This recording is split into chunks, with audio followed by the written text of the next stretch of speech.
Di bagian ini kita akan mencoba untuk mengimplementasikan klien dan server RPC dengan menggunakan bahasa pemrograman Go. Jadi memang ada banyak variasi library dan ada banyak variasi bahasa pemrograman untuk mengimplementasikan RPC.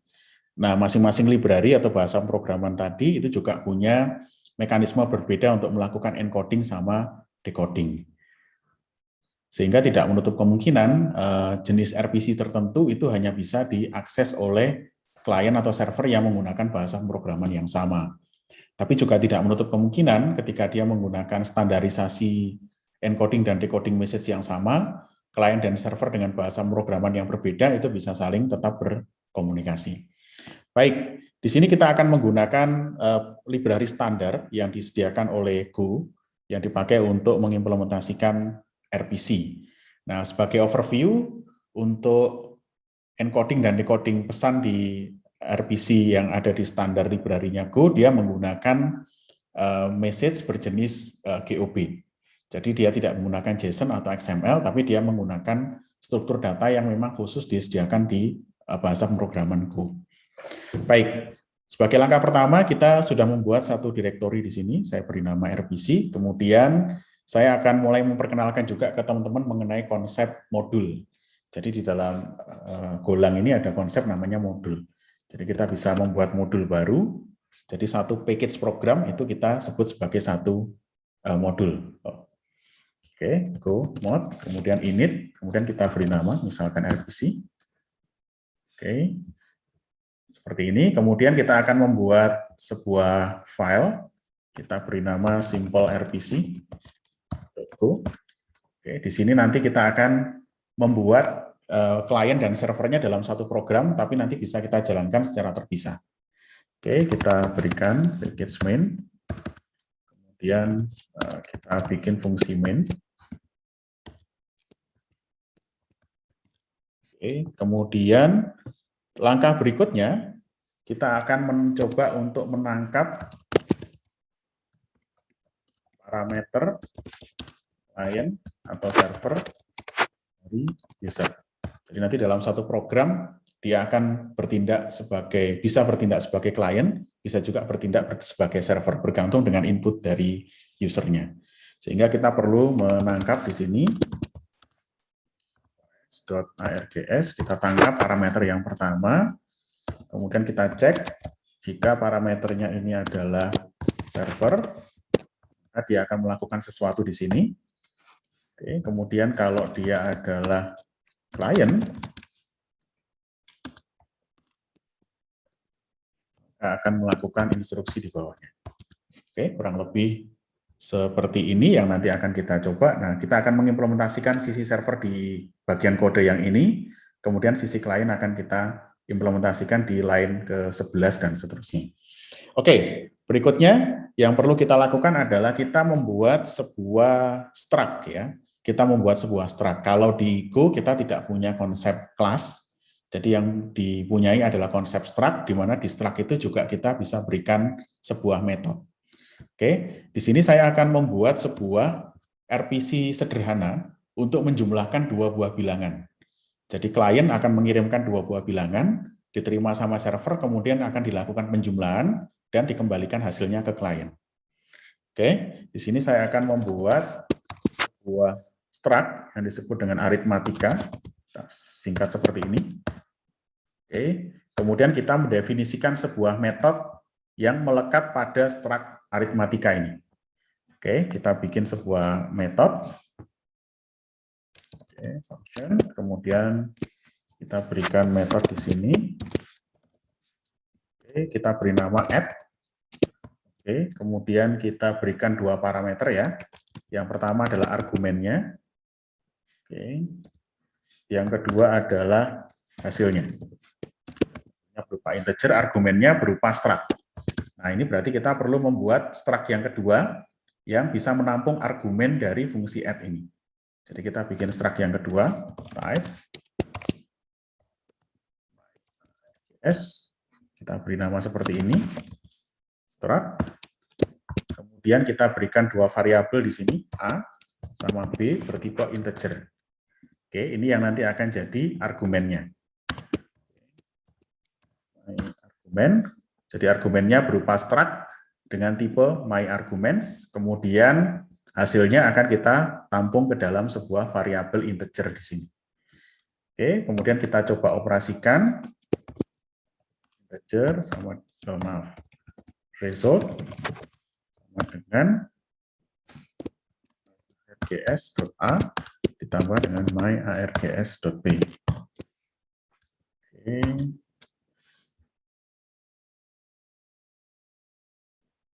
Oh maaf, args.a ya. ARGS kan nama struct-nya. Kalau args di sini nama variabelnya. Oke, kemudian di fungsi add ini juga kita return error. Siapa tahu ada errornya ya. Nah, ini sementara kita return nil aja, artinya tidak ada error di sini, kita asumsikan. Nanti bisa kita tambah handlingnya di sini, misalkan kita cek variabel A dan B-nya dulu. Kalau tidak sesuai, bisa kita kembalikan error. Ini sementara errornya tidak kita berikan handlingnya di sini ya. Oke, kita sudah membuat struct-nya, kemudian kita mencoba untuk mengimplementasikan di sisi servernya dulu. Oke, jadi server di sini, pertama kita inisiasi struct matematikanya dulu. Kita inisiasi, kemudian kita berikan pointernya, kita berikan pointer ke struct ini ya, kemudian kita registrasikan rpc.register. Oke, seperti ini. Jadi kita membuat objek aritmatika baru dengan tipe struct, kemudian kita registrasikan. Struct dan method ke rpc. Oke, kemudian kita deklarasikan bahwa kita menggunakan protokol HTTP sebagai mekanisme pengiriman. Nah, oke, jadi kita menggunakan HTTP di sini, rpc.handle HTTP. Oke, kemudian kita deklarasikan listener HTTP-nya. Oke, kita deklarasikan rpc.listen.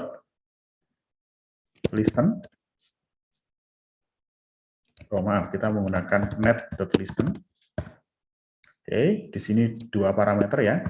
Layer transportnya kita menggunakan TCP sebagai layer transportnya, kemudian port yang kita gunakan adalah port 1234. Oke, sementara alamat IP-nya tidak kita binding, yang kita binding hanya portnya saja. HTTP dengan layer transport TCP dan port 1234. Oke, kemudian dia mengembalikan dua value di sini. Yang pertama adalah listener, kemudian errornya. Jadi ini deklarasi listener-nya, kemudian dia mengembalikan dua parameter. Yang pertama adalah objek listener, kemudian yang kedua adalah errornya. Kalau ada errornya ya. Nah, errornya ini mesti kita handling ya. Errornya mesti kita handling di sini. Kita bikin fungsi untuk handle error. Function handle error. Oke, di sini handle errornya. If error tidak sama dengan nil, jadi kalau ada errornya, kita print.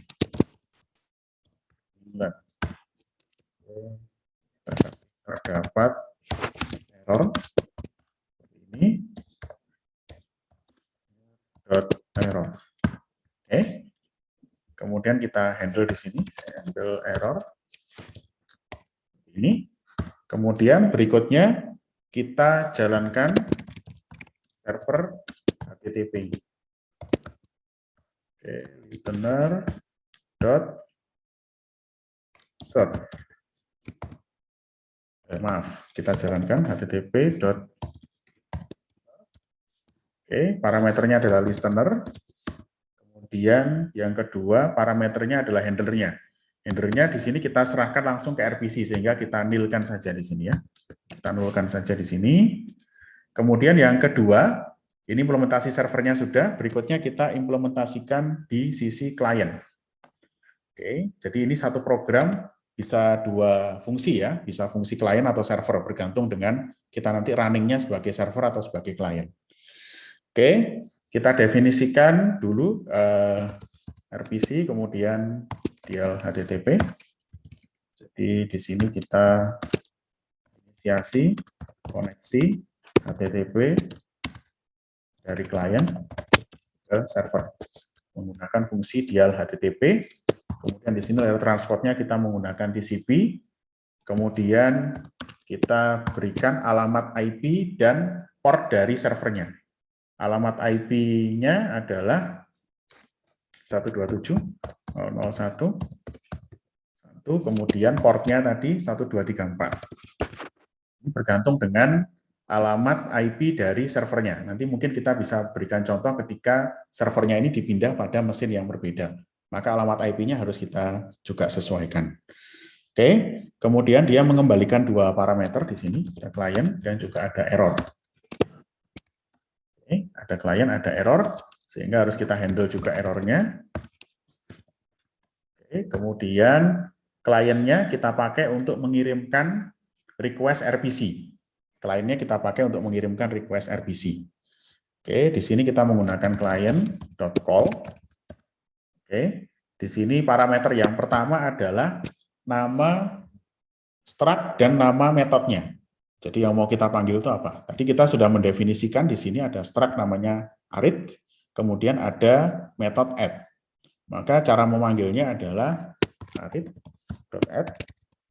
Oke, kemudian parameter yang kedua adalah input fungsinya, argumen fungsinya. Kemudian yang parameter yang ketiga adalah handler atau bukan handler ya, pointer untuk menampung respon dari server.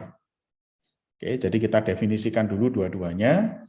Kita definisikan dulu argumen yang akan dikirimkan dari klien ke server.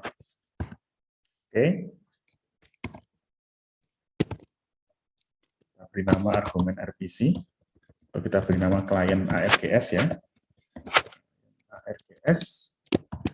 Kita berikan di sini menggunakan struct myARGS ya, jadi tipenya adalah myARGS. Kemudian ini kita masukkan, di sini ada dua variabel ya, ada A dan B. Kita masukkan, misalkan kita ingin menjumlahkan bilangan 200 ditambah dengan 300 gitu ya. Kita bikin seperti ini argumensnya. Kemudian kita casting struct ini menjadi pointer. Jadi parameter ini berupa pointer ya. Jadi kita masukkan di sini pointer ke dalam sebuah struct ya. Kemudian yang kedua, kita juga perlu mendefinisikan pointer untuk menampung hasil eksekusi dari server. Oke. Jadi kita lihat di sini dia di sini resultnya dia menggunakan variabel integer. Oke, tipenya integer pointer. Oke, maka kita definisikan di sini pointer ke integer. Result. Oke. Var result, kemudian kita berikan variabel integer di sini kosongan. Kemudian nanti kita deklarasikan di sini. Result. Oke, artinya yang kita kirimkan adalah pointernya. Klien argumen ini yang kita kirimkan juga pointernya, karena di sini ada simbol apostrofi ya, simbol n di sini juga ada simbol n-nya. Oke, kemudian kalau sudah di sini juga mengembalikan dua value ya, dia mengembalikan satu value yaitu error. Oke, kemudian kita handle errornya. Lalu kemudian kita print hasilnya. Oke, .println. Nah, print hasilnya, hasil eksekusi RPC server. Oke, hasil eksekusinya adalah result. Ini ya. Oke, kita akan mencoba untuk menjalankan dua program ini, klien dan server. Oke, saya akan pisahkan di sini jadi dua terminal. Yang kiri nanti jadi server, yang kanan jadi klien. Oke, kita coba jalankan ya. Go, run. Kemudian simple RPC, kemudian karena ini dia sebagai server kita jalankan dulu ya. Go run simple RPC, kemudian parameternya adalah server. Jadi parameter ini nantinya akan ditangkap oleh bagian kode di baris 25 ini, kemudian akan dicek. Kalau yang dimasukkan adalah server, maka yang dieksekusi adalah instruksi ini. Tapi kalau yang dimasukkan adalah klien, maka instruksi ini yang nanti akan dieksekusi. Oke, kita jalankan. Oke, tidak ada masalah. Oke, kemudian go run simple RPC client. Ya, seperti ini ya. Ini hasil eksekusinya 500. Kemudian kalau kita ganti angkanya, misalkan kita ganti angkanya jadi misalkan 1000 tambah 2000,